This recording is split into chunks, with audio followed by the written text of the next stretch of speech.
Hi friends, இது கூனி இறால்னு சொல்லுவாங்க. இறால் குட்டினா ரொம்ப குட்டி பீஸ். இதை வந்து சொன்னா குனின்னு சொல்லுவாங்க சென்னையிலலாம். இது தொக்கு, அப்புறமா ஃப்ரை, அப்புறமா இந்த ஊறுகாய், இந்த மாதிரி நிறைய ரெசிபி செய்யலாம். நாங்கள் இன்றைக்கி தொக்கு செய்கிறோம். அரிப்பில் தான் கழுவணும், அப்போ தான் மண் சின்ன சின்ன மண் இருந்தாலும் போயிடும், கடல் மண். ஏன்னா இதுக்கு தொலி இலி எதுவுமே ஒன்றும் கண்டில்லை, சும்மா புட்டு மாவு மாதிரி இருக்கும். அவ்வளோ பாருங்கள், எவ்வளோ ஒரு பீஸ், எவ்வளோ ஒரு இறால் எவ்வளோ காண இருக்குது பாருங்கள். ஒரு இறால்னா குடிஞ்சிருக்குல்ல, இப்படி அழகாக இருக்கும். இது கழுவுற மரம் மட்டும்தான். இப்போ நம்ம கழுவுற மரம் மட்டும்தான். என்ன செய்கிறது நான் ரெண்டாவது அடுத்த வீடியோவில் காமிக்கிறேன்.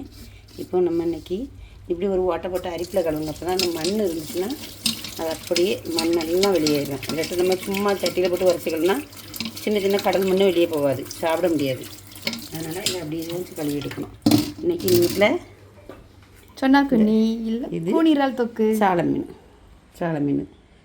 கழுவி எடுத்து வச்சாச்சு. இது இன்றைக்கி புளி மீன் சொல்லுவாங்க, பழைய புளி மீன் ஒன்று, குழம்பு ஒன்று, தொக்கு ஒன்று, இவ்வளோ இன்னும் வாய்ப்பு. அடுத்தது இப்போ உடனே